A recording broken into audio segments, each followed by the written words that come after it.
My name is Jason Vanderscape. I'm the Chief Operating Officer of Softyne. Softyne is a UK headquartered company. We build private clouds, thanks to the noisy thing in the corner there. What's unique about Softyne is we actually manufacture everything ourselves. So we have a factory in Northern California, and we also have a factory in Sydney, Australia. And what we like to say is that, clicker. There we go. So we use one technology to provide industry replacement for infrastructure with a product called VM². So think about that as re-virtualization. And then we can also take you with that same platform and evolve that onto infrastructure in a private cloud. So like I said, we're going to talk today about companies taking control of their workloads and running them closer to where they are, where they're collecting and processing that data rather than doing it in big public cloud hyperscale environments. So quite simply, a lot of AI workloads want to be run at the edge. And I think we're seeing this become a common theme. Jensen spoke about it at GTC, that really we want to be doing more inference as close to where the data is as possible and not in large hyperscale public cloud environments. And there's a number of reasons why we don't want to do that. So, does anybody here work with livestock? Animals, fish, there we go, sort of. So this is my school friend from Australia, or as we would say, mate, and he's Mitch. And today we're going to talk about how Mitch's business can be transformed with AI. And you can see he's a serious AI practitioner from the photograph that we've got here. But as you'll see in a minute, the cloud isn't really an option for Mitch. We're also going to talk about one of Mitch's cows. So Mitch runs about 18,000 head of cattle. So they obviously don't get cute names like Daisy. This one's 9626. Not sure what is in the future for 9626, but it might be over there.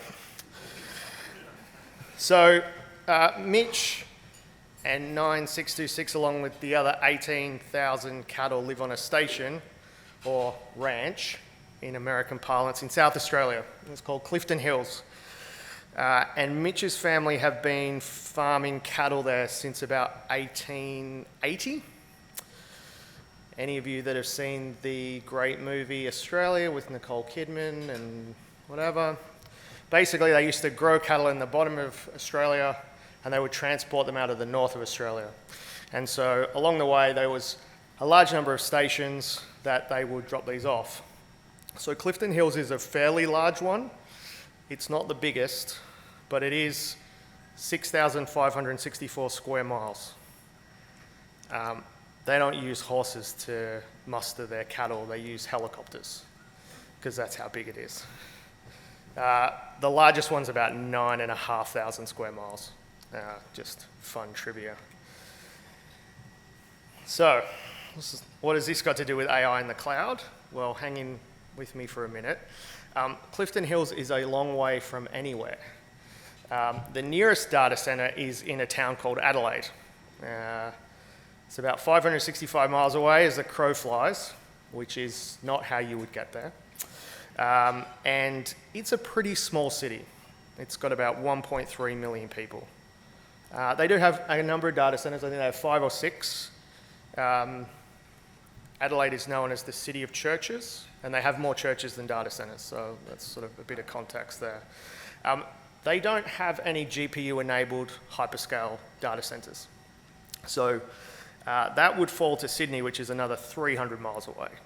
AWS data center in Sydney is not owned by AWS, it's an Equinix facility, but it has GPUs. And so an 875-mile round trip is quite a long way because you'd be shocked to know that Clifton Hills is not connected by a fast piece of connectivity.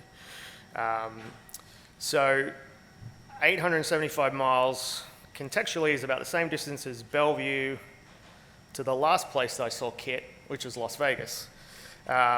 So we would probably be concerned if we were trying to run workloads locally here that were being run in a data center in Las Vegas over basically a wet piece of string.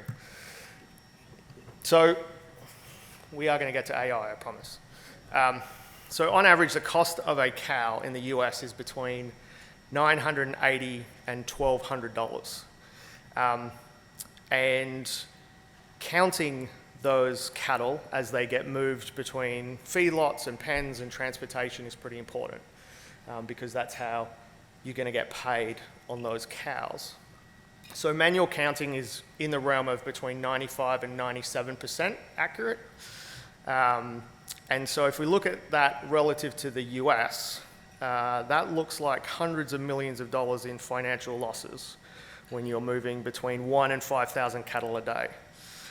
So for an individual farmer like Mitch, that's probably hundreds of thousands of dollars, but collectively as an industry, it's a real problem. So inaccurate counting is only part of the problem. Visual inspection of livestock is hard and it's error prone. That means that we get late detection of diseases and increased health risks to other animals. The same symptoms that humans can identify by looking at a cattle can also be programmed into a computer vision model. Things like gait, abnormal behavior, and we can train and then manage that with an AI solution. So the models identify symptoms of particular diseases and specifically generally around transport. So how do we solve this problem? There we go. We put lots of cameras around. So by creating a network of fixed position cameras connected via a secure network to a solution such as PlaneSight, running on hypercloud, there's the sales pitch, sorry. We end up with a cattle station that's now enabled to track, detect, and count the cows as they move past, or whatever other information we need to get from it. These cameras become an unblinking source of truth. They can be very useful in identifying and alerting those problems that otherwise go unnoticed. And that combination of vision AI, cameras, and analytical platforms can help enhance the vigilance of all of the participants in the cattle supply industry. And the point being that we can do this wherever the cattle are, as opposed to wherever we build large, giant data centers.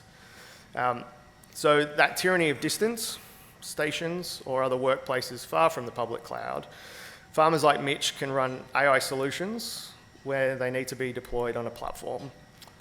And so cutting-edge AI solutions can be literally run anywhere, no longer in the public cloud.